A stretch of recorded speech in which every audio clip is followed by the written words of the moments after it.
Hello everybody and welcome to yet another Path to Platinum, the series that helps to boost your overall trophy confidence.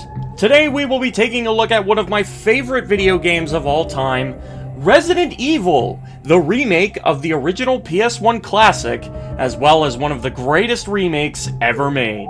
This game achieves so much on so many levels, but before we talk more about it, if you guys enjoyed this video or it helps you out, then please don't forget to leave a like on the video, subscribe to the channel if you haven't already, and of course hit that notification bell to support me, and I would really appreciate that. It would mean a lot.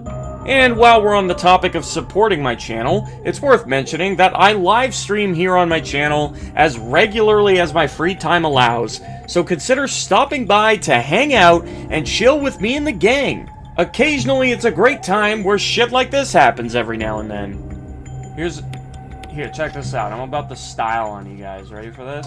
Ready?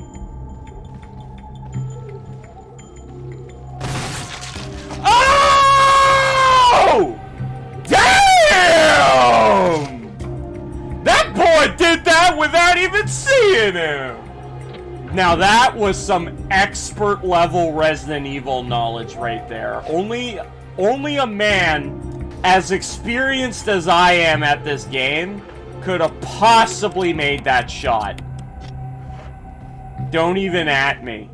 And now that I've shamelessly plugged myself without regret, I think it's about time we dive into the real meat of this game and see what this truly special gem of a game has to offer as the father of survival horror. This is Resident Evil.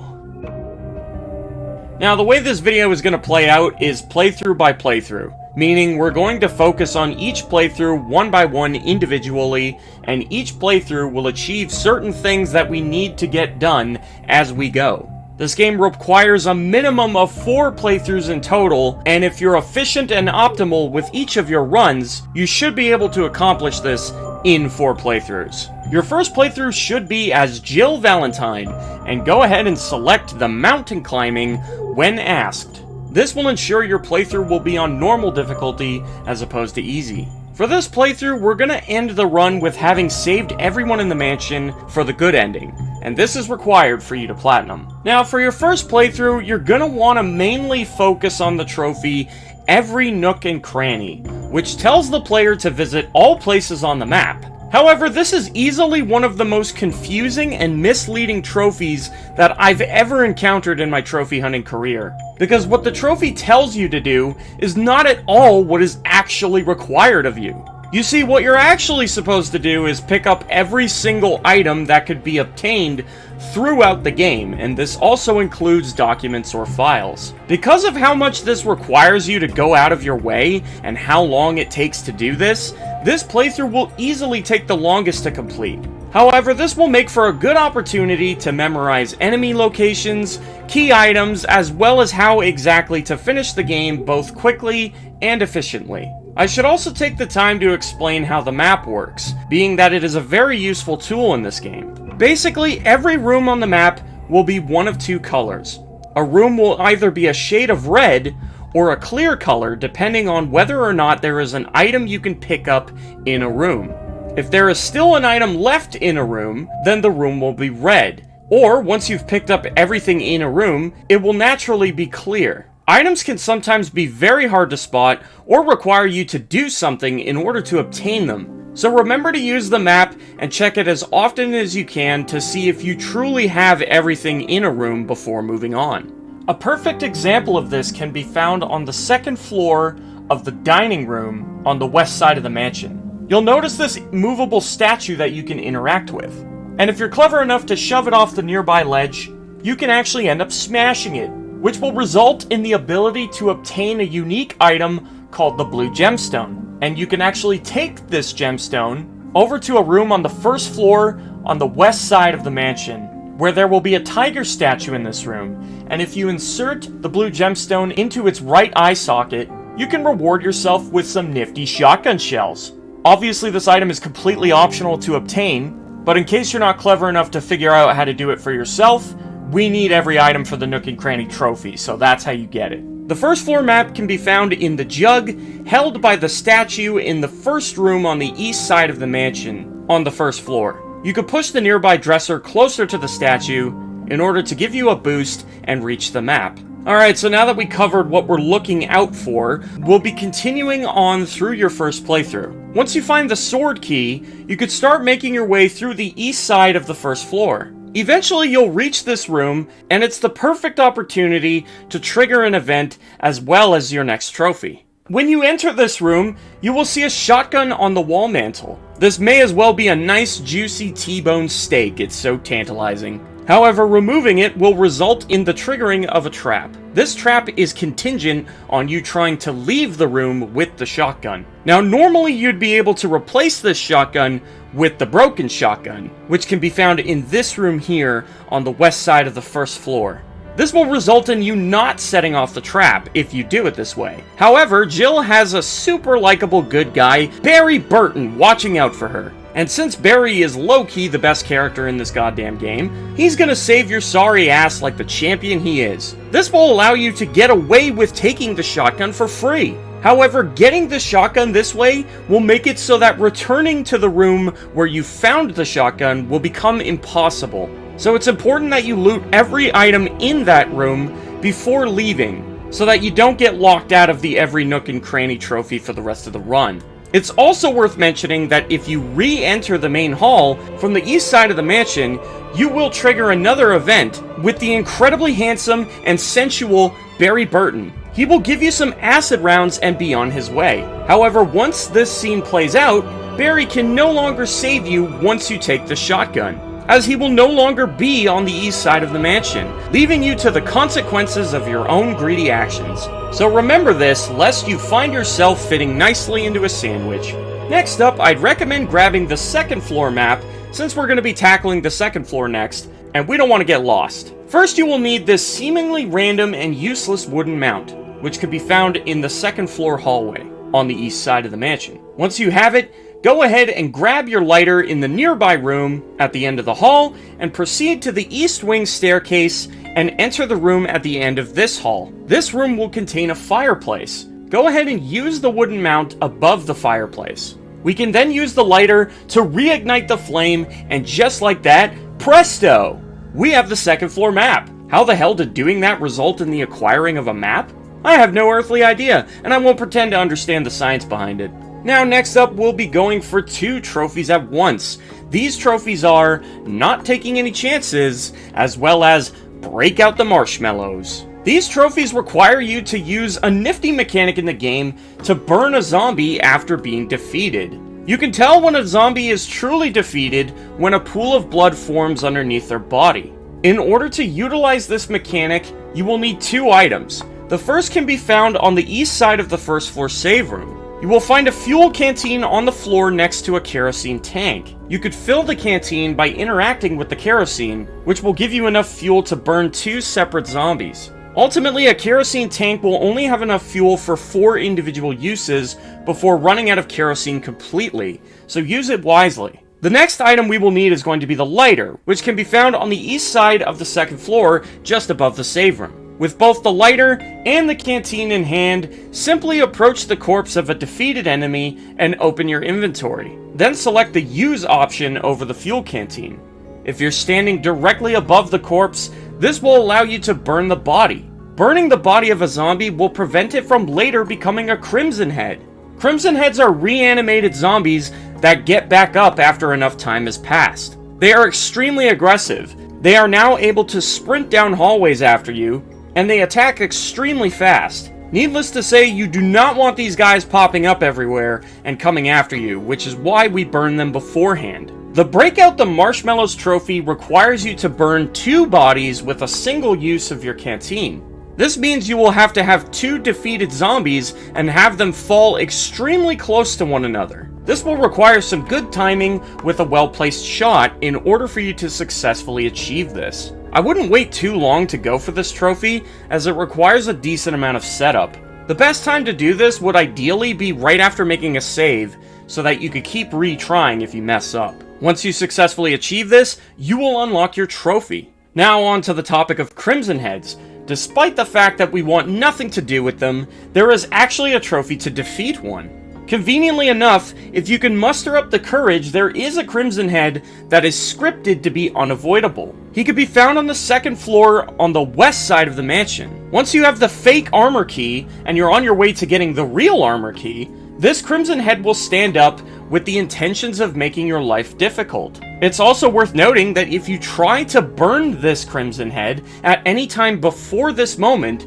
he will ignore your efforts and stand up anyway. He's basically saying you can't prevent this, it's gonna happen. So for being such a little arrogant and pretentious piece of shit, we're gonna put the little fucker down, and like the savage animal he is, remind him that he doesn't make the rules. This will reward you with a very satisfying trophy. Now, once you've obtained the true armor key, we will have access to many new rooms throughout the mansion. The first of which we'll be visiting will be accessible via the second floor of the main hall on the east side. In this room, you will find the corpse of your dearly departed squad mate, Forrest, who has been humiliatingly pecked to death by a flock of crows.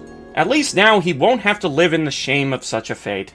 However, we will be taking his favorite toy along with us, the grenade launcher. Thanks, Forrest! This weapon will be needed for obtaining the Starsenal trophy, which requires you to obtain every weapon in the game. It's also worth mentioning that you will have to load the grenade launcher with every type of ammunition, of which there are 3 in the game. There's the default explosive rounds that come with the gun when you first pick it up, the incendiary rounds, and as well as the acid rounds being the most powerful of the 3.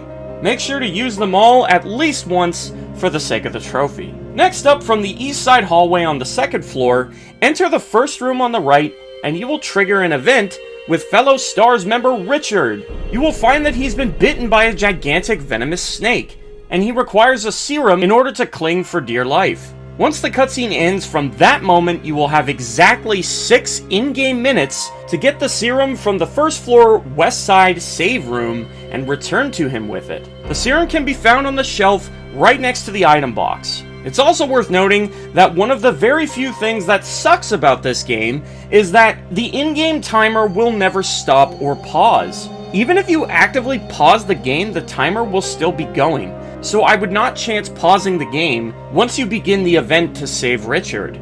Otherwise, he may meet with an unwelcome and premature end. Return to Richard with the serum, and he will be saved! It's important that we are successful in saving Richard, because once you eventually obtain the shield key, and gain access to the attic on the eastern side of the second floor, you will encounter the giant snake in question.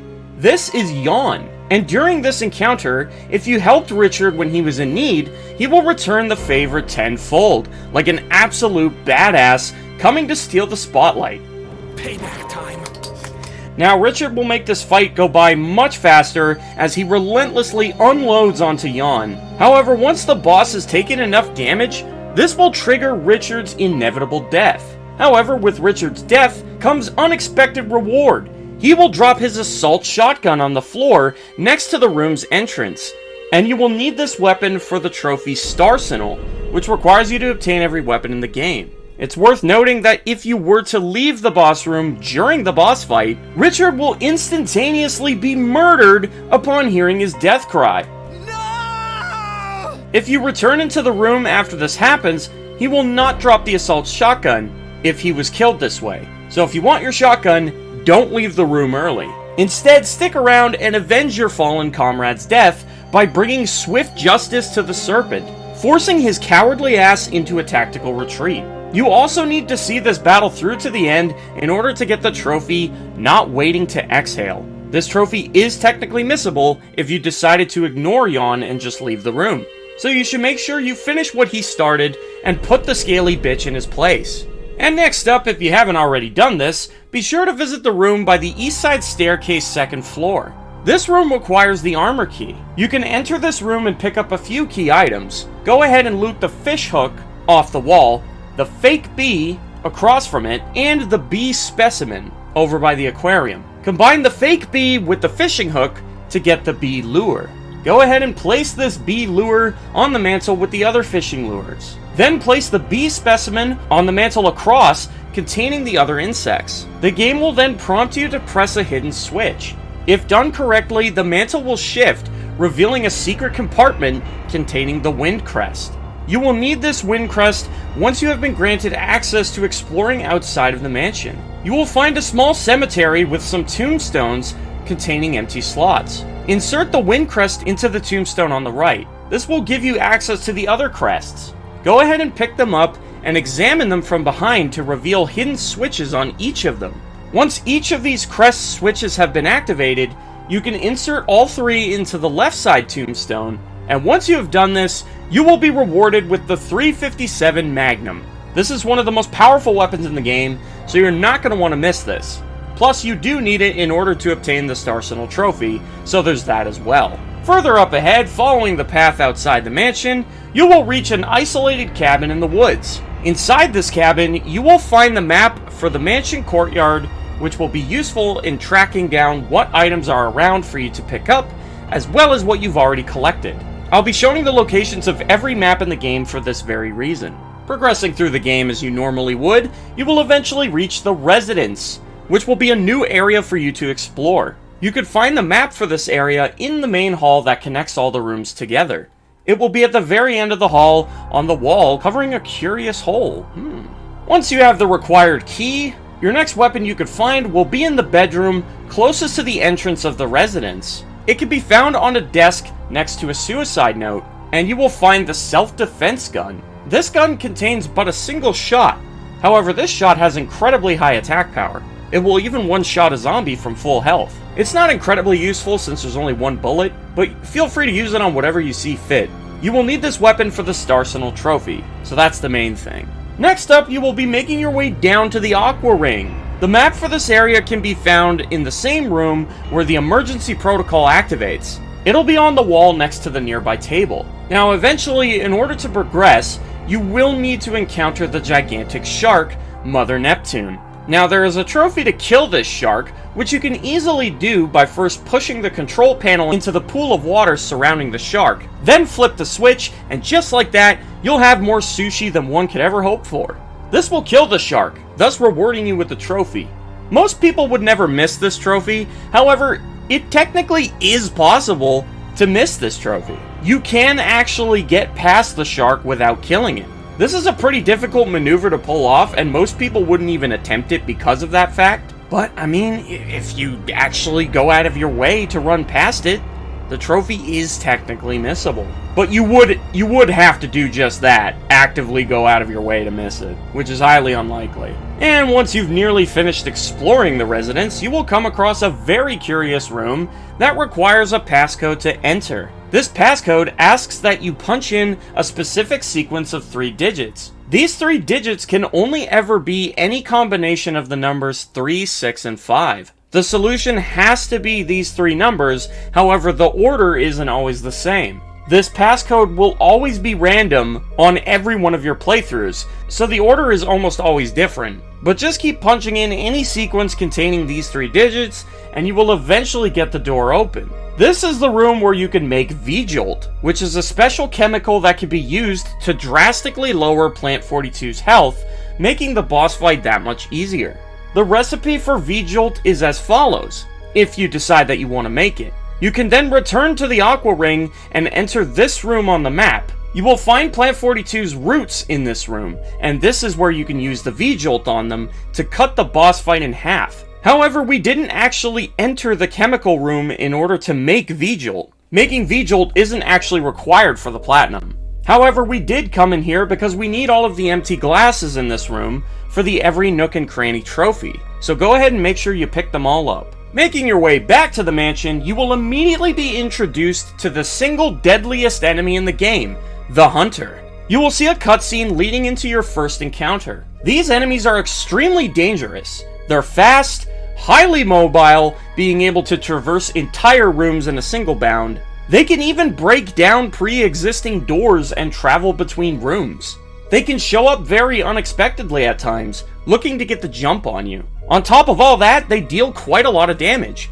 In fact, the single most dangerous thing about them is that they can instantly kill you at almost any given moment. Even if you're nearly full health, they will unleash a fatal blow almost instantly. In this clip, I was only in yellow caution when one decided to make me look absolutely foolish and end my entire career. This was also my first death, netting me the trophy to game over, which was pretty funny, but that's besides the point. When dealing with hunters, it's best to end the fight as soon as humanly possible. The longer the fight drags on, the more dangerous they become, so dispatch them with haste or avoid them entirely if you'd like. The choice is yours. It is worth mentioning, however, that there is a trophy to defeat one of these cheeky bastards, so you will have to kill at least one at some point. Now that you've finished with the residents, you will now have the helmet key that can open the last few rooms that we couldn't back inside the mansion. One of these rooms can be found from the second floor west side staircase. Make your way into this room and complete the gemstone puzzle as you normally would to complete the game. However, you will need the yellow gemstone in particular. The red one is needed to progress the game, however the yellow one is optional. The yellow gemstone is required, however, in order to save Chris. Take the yellow gemstone and bring it to the room on the west side first floor. This room contains a tiger statue with empty slots for eyes. Insert the yellow gemstone into the left side slot, and you will be rewarded with the MO disc. This item will be very important later, so make sure you grab it now. Continuing to explore the locked rooms in the mansion, you will eventually be taken down to the mansion's basement to turn the power back on for the elevator. The basement only consists of a few rooms, however this area does indeed have its own map. The map for the basement can be found in the same room where you find the oversized arachnids. It'll just be hanging on the wall near the dead end, and eventually you will be required to leave the mansion once again, and you will reach a brand new area, an underground cavern below the courtyard. The map for this location can be found in the room immediately after the boss fight with Black Tiger, the colossal spider. Speaking of Black Tiger, there is a trophy to kill this boss, and I only mention this because it is possible to skip the boss fight if you simply ignore him and make your way out of the room. However, you will be required to kill him at least once, so you should just get it out of the way now and get your trophy. And I'm actually going to take the time to talk about this room, because this room actually has some very well hidden items in it. You see, there's these boxes over on the right side of the room here, and I feel like most people wouldn't think to actually try and climb them. Once you reach the top, you can find a nice little stash of goodies squirreled away, and among them is Magnum ammo, so that's pretty damn awesome. Plus, we need all this stuff for the every Nook and Cranny trophy, and these items could be pretty hard to find if you're not observant enough, and that's how you get those. And once you've successfully acquired both the stone and metal objects, you can now enter the catacomb below the mansion. Once you make your way through here, you will eventually run into the legendary and stupendous Barry Burton yet again. And this time, you will have made the terrible mistake of raising your filthy scumbag hand against a man of godly proportions.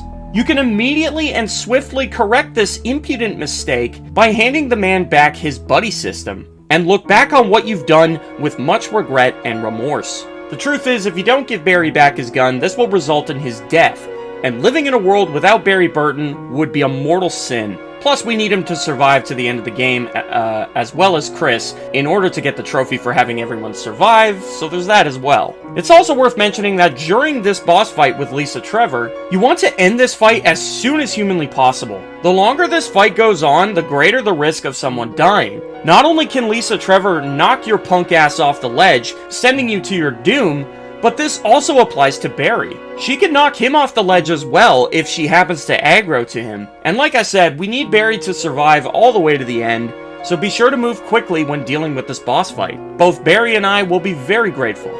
And lastly, we have the laboratory. This will be the final area of the game left to explore. The map for this area can be found on the upper level of the laboratory, located in a room close to the entrance. You'll have to unlock this room using the computer terminal downstairs that unlocks it electronically. Once you're inside this room, you could find the map in a very well hidden and hard to see location on the nearby shelves. Just keep button mashing until you eventually find it. Now what we will need to continue looking for will be the next MO discs. Now is when their importance will come into play. We will need all 3 MO discs throughout the game in order to save Chris. We already got the first MO disc from back at the mansion. Refer to the timestamps in the description if needed. The second MO disc will be found sitting on a table just outside the room where we got the map. And the third and final ammo disc can be found in the room where we got the map, just on the nearby shelving closest to the passcode terminal. Once we have all 3 ammo discs, we will now have to bring them to where they can be used. The first machine can be found inside a room on the lower levels, on the west side of the laboratory. This will be the same room where we insert the empty fuel canister later on. It will be on the table directly across from the fuel station. The next one will be in the central area, located behind a door that requires a key for you to get inside. Here you will have to do some maneuvering through vents, until eventually you reach the machine that can take the ammo disc. And finally, the last machine can be found along the pathway that takes you to the terminal to restore power to the elevator. Clear out the nearby chimeras and insert the third and final ammo disc. This will grant you access to the prison cell that's holding Chris. Once Barry initiates the self-destruct sequence, all of the doors in the laboratory will be unlocked, and now you could haul ass over to Chris and free the poor bastard who's felt left out for the entire game. And if that wasn't hurtful enough, you could watch him get his ass kicked some more as he backs down from stealing the spotlight of the real MVP and unsung hero of the game, Barry fucking Burton. Help Barry as he does all the heavy lifting, and make sure you, being the liability in this scenario, doesn't get his ass killed. Back him up, and eventually you, Chris, and Barry will all survive the horrors from the Spencer Mansion. And with that, that will conclude your first playthrough. Upon saving your clear game data, you will now unlock your first alternate costume for Jill, as well as the first of the special modes, Real Survival Mode. And we can now prepare you for your second playthrough of the game, so congratulations. Now quickly, I'd just like to mention that you should never save a new file over clear game data. Always keep your save files for each run separate. Also, whenever you start a new playthrough, make sure you load your clear game data first, and then hit the once again option instead of hitting new game. This will make sure that the game remembers your progress as well as your unlocks up to this point. Now for our second playthrough, this time we're going to be switching over to Chris, and we will be tackling the newly unlocked special mode, Real Survival Mode. Shortly after starting your one, you will quickly start to realize how much cock Chris actually sucks. You see, he's very different from Jill in a lot of ways, and almost all of them are bad. The main reason he sucks is that he can only carry 6 items as opposed to 8, and this is very noticeable throughout the entire run. You'll be cursing Chris's name the whole way through, especially once you find out he doesn't start with a lockpick like Jill does. Instead, he starts with the lighter, but the lighter pales in comparison to the lockpick when it comes to usefulness. You see, Chris doesn't get the lockpick. Instead, he has to find the old keys, which are exclusive to Chris's playthroughs, and he needs these old keys to reach some of the most important places in the game, as well as just to progress. So on top of less inventory space, it's also being cluttered with these shitty fucking keys. You also don't have Barry to save you from taking the shotgun, so you'll have to get the broken shotgun. Barry also won't give you the acid rounds in the main hall, as a nice little gift. You also can't get the grenade launcher as Chris, because Forrest decided to be a dickhole and fucking eat it before he got his ass pecked to death. Not to mention, Barry can't save Chris from Plant 42, meaning Chris has to fight that boss no matter what, whereas Jill has the option to skip it entirely. Chris just blows in every way.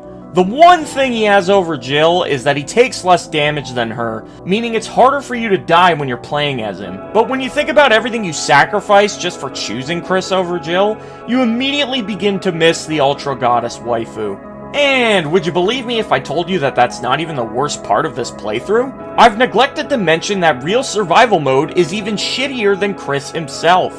On Real Survival Mode, the game is set to hard mode by default. Ammo is also really tight on hard mode. They barely give you any, so you're going to want to make sure you gather as much ammo as possible and conserve it as much as you can. Never waste ammo. And definitely don't forget to grab the Magnum from the graveyard, because you're going to need it. Also, this will be the icing on the cake, none of the item boxes are linked, meaning whatever you put inside an item box stays in that item box and that box alone. You can't pull your items out of the box from any location. It has to be from the box where you originally stored said item. This, combined with Chris's shitty inventory space, means you're going to be wasting an absurd amount of time running back and forth between item boxes to grab the things you need. Oh, and also auto-lock has been removed, which isn't the worst thing in the world. You can definitely adapt to this, but it's still pretty annoying to add on top of everything else. This was easily the most miserable run for me, and I was genuinely not having fun. I could not wait for this run to be over. Real survival mode is a shitty idea, I'm just gonna say it. Whoever came up with this and thought it was a good idea to include it in the game needs to have a performance review. It reminded me of playing through Resident Evil 0. And the worst thing about that game was that it didn't have item boxes, so you had to drop all your items that you couldn't carry on the floor, which means you're constantly running back and forth. Real survival is essentially forcing you to do the same thing, but it's not quite as tedious. Now, some of you may be saying to yourself, Matt, why don't I just do real survival mode as Jill? And you could! Ultimately, that's up to you, but just know that your final playthrough of this game is going to be on a special mode called Invisible Enemy Mode. I'll talk more about it later on once we unlock it, but for me personally, I wanted to make sure I was playing as Jill for that run. However, that's my personal preference. Ultimately, do whatever you guys want. It's your call at the end of the day. Real survival mode sucks regardless of who you're playing as. And you have to play as Chris a minimum of 2 times either way, so the shitty things about him can't be avoided. It just comes down to how you want to break it up. Either way, use your best judgment. Anyways, now that I've talked about everything that you're going to hate about this run, I should probably go over the more important stuff. For this run, we're going to be doing the same thing we did as Jill, which is to make sure Jill and Rebecca survive up to the end of the game. Who the hell is Rebecca? Well, Rebecca is a unique and exclusive character to Chris's playthrough, just like how Barry is to Jill. And she has some pretty unique scenarios that can play out as well.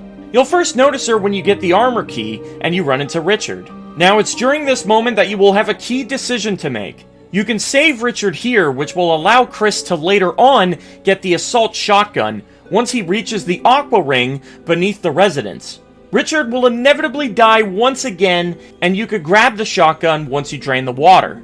Chris gets the assault shotgun later than Jill, thus further proving his inferiority to her. However, I highly recommend getting the assault shotgun either way, since Chris doesn't get the grenade launcher, so Chris is much more limited when it comes to firepower. Having it is certainly nice for the hunters later on, as well as for everything else you'll be facing. You'll be grateful you saved Richard, trust me. I'll talk more about what happens if you don't save Richard here once we get to our third playthrough, because there is one really nice payoff if you choose to let him die. Refer to the timestamps in the description if you want to know more about that now. Next up, after returning to the mansion, once you've finished up at the residence, you'll eventually reach the room on the first floor, east side of the mansion, just outside the staircase. Upon entering this room, you will hear Rebecca scream from another room upstairs. This will be the same room where we got the dog whistle. You'll have exactly 4 in-game minutes to make it to Rebecca and save her.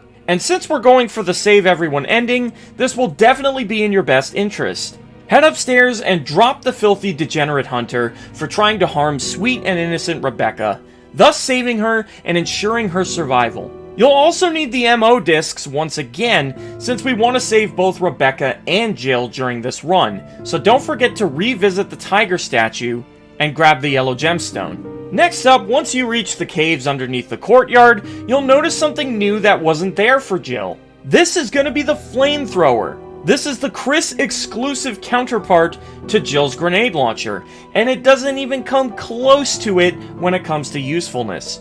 The Flamethrower can only be carried between 3 rooms until you're forced to put it back on display.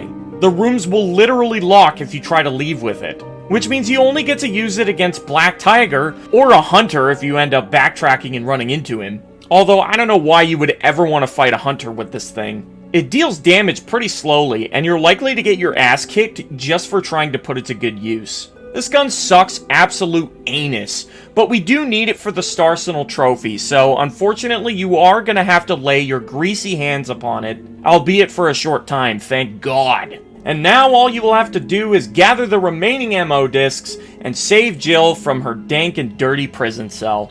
Go ahead and light up Tyrant once again on the helipad, making sure Rebecca survives in the process. As you can see, I nearly fucked that up stupendously. And with a little luck, you, Jill, and Rebecca will have all survived the horrors of the Spencer Mansion, and you will get your trophy for saving them both. You will also unlock Chris's first alternate outfit, as well as the final unlockable special mode, Invisible Enemy Mode. And lastly, you will notice this interesting bit of information. You will be warned about a special zombie armed to the teeth with explosives. This is Forrest, and he's really not happy about those things I said, what with his death being so demeaning and all. So now he can actually follow you into specific rooms, but not all rooms. He's only limited to a select few. The main thing, however, is that if you deal any damage to him at all whatsoever, he will blow the entire Spencer Mansion to kingdom fuck, resulting in an instant game over. So as soon as you hear his jingling ass running around, don't get so trigger happy, and avoid the ever-living shit out of him. Oh, and to answer the question you're all thinking, yes, survival items will also bring the boom, even though it makes absolutely no sense. But still, don't even try. Now for our third playthrough, we're going to be going for quite a few trophies all at once in order to maximize our time and efficiency. The trophies we're going to earn by the end of this playthrough will be Don't Stop Running, which requires you to finish the game in under 3 hours. This also means you'll get the 5-hour trophy. CQC for the Win, which asks that you only use the knife as a weapon and nothing else. Things that will void this trophy are obviously firing a bullet from any other weapon, burning the bodies of zombies, using defensive items, or stomping the head of a zombie. I honestly don't even have any footage of stomping a zombie's head, because I never end up in that situation. It's so rare to even have that happen. And lastly, if you fire the rocket launcher at Tyrant during the final battle of the game, this will only void the trophy if you miss. As long as you hit him, you'll be fine. Oh, also, electrocuting Mother Neptune to death won't void the trophy either. And we'll also be attempting the trophy Ink is for Squids, which wants you to beat the entire game without ever having saved your game data. This may seem highly intimidating to attempt all of these trophies at once, but I honestly think it's very doable, and doing them all at once saves you a lot of time. We'll be starting this playthrough as Chris once again to get his second run out of the way. He is also very ideal for this run, since the knife is the only weapon we're allowed to use. This means you don't have to carry other weapons that would otherwise clutter Chris's inventory space, which means you could just focus on picking up health and key items. Plus, Chris's only benefiting feature of taking less damage than Jill actually works out really well for him during a knife run, since when using the knife, you'll obviously have to get in close, which means a higher chance of actually taking damage, so I find Chris works really well for this. It's also very important that we play this playthrough on normal difficulty. Now, I know you might have been hoping to do all of this while on very easy difficulty. However, in order to get the Starsenal trophy, one of the weapons we have to unlock requires you to beat the game in under 3 hours on normal difficulty or higher. So it's best if we play on normal in order to get as many things accomplished at once as possible. The other thing we will also be doing this run will be to let both Jill and Rebecca die, since there is also trophies for having nobody survive besides the player character, of course. Doing this is also beneficial to the run itself, since we don't have to waste time gathering the MO discs for Jill, and letting Rebecca die means we won't have to fight Tyrant a second time on the helipad. This makes finishing the game significantly quicker and easier. If doing all these trophies at once is far too intimidating, then feel free to break them up and do them on separate runs. This will, however, mean that you won't be getting the platinum in 4 playthroughs, so use your best judgment. Ultimately, you should do whatever you're comfortable with. Now, as for the actual challenge that comes with attempting this run, you can technically run past almost every single enemy in the game.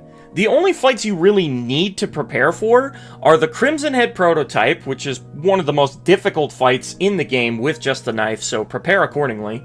Plant 42, which is also one of the most difficult fights in the game. Yawn during the second encounter, which honestly isn't too bad. And then there's Tyrant, who is quite literally a joke. It's fucking hilarious. The only thing I recommend you aim to accomplish this run is to let Richard die and do not give him the serum. The reason for this is because if you do let Richard die here, this will trigger a unique event during the Plant 42 boss fight.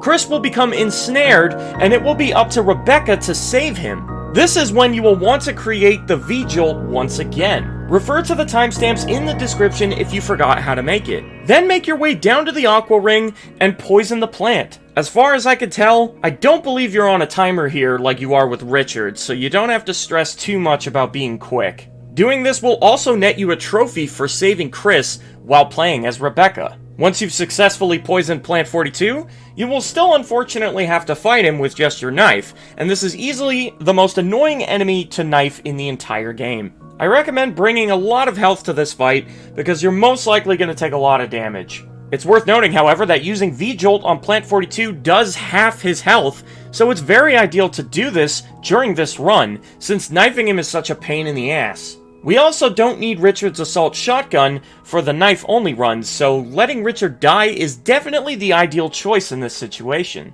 Then, after the residence, once you get back to the mansion and Rebecca is once again attacked by the hunter, just wait out the 4 minutes and let her die, and that will solve the whole Rebecca problem. Then all we have to do is make it to the end and ignore the ammo discs for Jill and finish the game. By the end of this run, you will unlock Chris's final alternate costume, as well as the Samurai Edge weapon for the Starsenal trophy, but more importantly, the infinite rocket launcher, which is the main reason we went through all the trouble of playing on normal difficulty. At this point, we will only be missing one weapon left for the Starsenal trophy. And for your 4th and final playthrough of this game, we will be spending that time making our way through Invisible Enemy mode, as well as letting both Chris and Barry die by the end of the playthrough. As the name of this mode implies, all of the enemies throughout the game will be invisible. So this run is really going to test your memorization skills, although if I'm being honest, after 3 back-to-back playthroughs of this game, this shouldn't be difficult at all for you to remember enemy spawns as well as locations. It then becomes a matter of using the audio to your advantage. Zombies, for example, make a sound right as they lunge to attack you. The second you hear that sound, that's your cue to run right past them, since they will be stuck in a recovery animation. You can use this trick, as well as the audio in general, to bait out enemy attacks and run right past them, and you could do this for most of the enemies throughout the game. Couple this with the fact that since we have no other major obligations, you can play this entire playthrough on very easy difficulty and still get the trophy no problem. This should honestly be a walk in the park if you choose to do it this way. There's literally only one thing left we have to do in order to platinum, and that's once you make your way back to the Lisa Trevor boss fight, go ahead and let Barry be killed. Doing this will allow you to pick up his unique weapon, the 44 Magnum, which is even more powerful than the standard Magnum. However, the trade-off being it cannot take standard Magnum ammo, so the 6 shots that you have in the clip are all you get. Although honestly, it's far more than enough. And this will be the final weapon we need for the Starsenal trophy. So now it's just a matter of time until we platinum. Ignore the ammo discs once again to let Chris be killed as well, and make your way towards the end of the game. Upon completing the game, you will have unlocked Jill's final alternate costume, as well as received your trophies for nobody surviving during the Jill playthrough. And with that, you should now finally have the Platinum Splatinum, and that is going to be it for this trophy guide. Thank you guys so much for watching this video. I truly hope that it helped you all out. And if it did, please don't forget to leave a like on the video, subscribe to the channel if you haven't already, and of course hit that notification bell to support me, and I would really appreciate that. It would mean a lot. And for more trophy guides on other games, please don't forget to check out the Path to Platinum playlist over on my channel, links in the description, and of course check out my live streams here on my channel every week for more content. That being said, that's it for me. Take it easy, have a good one, and I will definitely see you in the next one.